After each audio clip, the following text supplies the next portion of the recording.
Bienvenue à la communauté d'études quotidiennes de la Bible. Tout le plaisir est pour moi d'être avec vous pour cette semaine qui s'annonce déjà, tandis que nous aurons à étudier ensemble la leçon d'école du sabbat. Nous vous remercions d'avoir pris le soin de partager nos différents contenus et de continuer à le faire. Nous prions le Seigneur.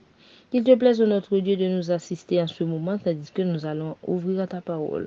Donne-nous à pouvoir les appliquer dans notre vie, avec le pardon de nos péchés au nom de Jésus. Amen.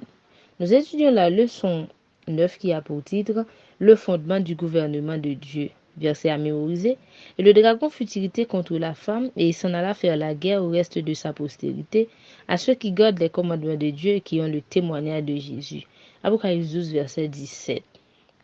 Aujourd'hui est dimanche 26 mai 2024. Nous avons comme sous-titre « Le sanctuaire et la loi ». Il faut noter que nous étudions cette semaine ce qui est à la base ou le fondement du gouvernement de Dieu.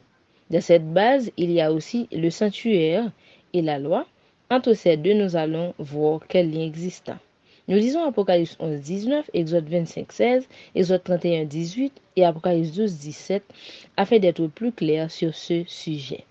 D'après ces versets, on nous demande qu'est-ce qui se trouvait dans l'arche de l'alliance dans le lieu très saint du sanctuaire. Apocalypse 11, 19.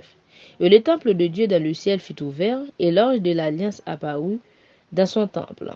Il y eut des éclairs, des voix, des tonnerres, un tremblement de terre et une forte grêle. Exode 25, 16. Tu mettras dans l'arche le témoignage que je te donnerai. Exode 31, 18. Lorsque l'Éternel eut achevé de parler à Moïse sur la montagne de Sinaï, il lui donna les deux tables du témoignage, tables de pierre écrites du doigt de Dieu. Apocalypse 12, 17. Et le dragon fut irrité contre la femme, et il s'en alla faire la guerre au reste de sa postérité, à ceux qui gardent les commandements de Dieu et qui ont le témoignage de Jésus. Le jour des expiations était un jour de jugement. Tout Israël avait reçu l'ordre de participer à cet événement en se repentant, en se livrant à un examen de conscience et en s'abstenant de tout travail selon Lévitique 23, versets 29 à 31. Ce jour-là, seul le souverain sacrificateur entrait dans le lieu très saint pour expier les péchés. C'est là, dans le lieu le plus intime du sanctuaire, dans l'arche se trouvait la loi, les 10 commandements de Dieu écrites sur des tables de pierre. Le couvercle doré de l'arche était appelé le propitiatoire. C'est là où le sang était répandu pour purifier le sanctuaire de tout péché. La présence de Dieu se manifestait dans la gloire au-dessus du propitiatoire. Chaque sacrifice offert révélait la miséricorde de Dieu envers les êtres humains pécheurs, mais le jour des expiations montre que le péché est gardé en souvenir jusqu'au jour du jugement, selon Hébreux 10, verset 3, et qu'il ne peut vraiment être éliminé que par la foi en Christ, en son sang qui nous purifie du péché, selon 1 Pierre 1, verset 18-19. Là, en présence de Dieu, la miséricorde et la justice se combinaient admirablement. L'apôtre Jean avait vu dans le sanctuaire céleste le temple de Dieu ouvert et l'arche de son alliance révélée selon Apocalypse 11, le verset 19. Ellen White ajoute ce commentaire. La loi de Dieu déposée dans le sanctuaire céleste est l'auguste original du code dont les préceptes gravés sur les tables de pierre et reproduits par Moïse dans le Pentateuque étaient une copie conforme.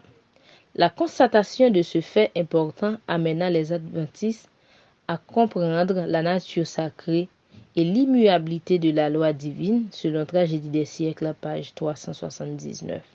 En étudiant l'enseignement de la Bible sur le sanctuaire, les premiers croyants adventistes avaient découvert l'importance de la loi de Dieu et du sabbat au cœur des 10 commandements. En effet, si la loi de Dieu est représentée dans l'arche de l'alliance du sanctuaire céleste, elle ne peut certainement pas avoir été supprimée à la croix. La leçon d'aujourd'hui nous montre que la loi morale, ou les 10 commandements, donnée par Dieu n'a pas été abolie comme on le prétend. Et elle est immuable ou inchangeable.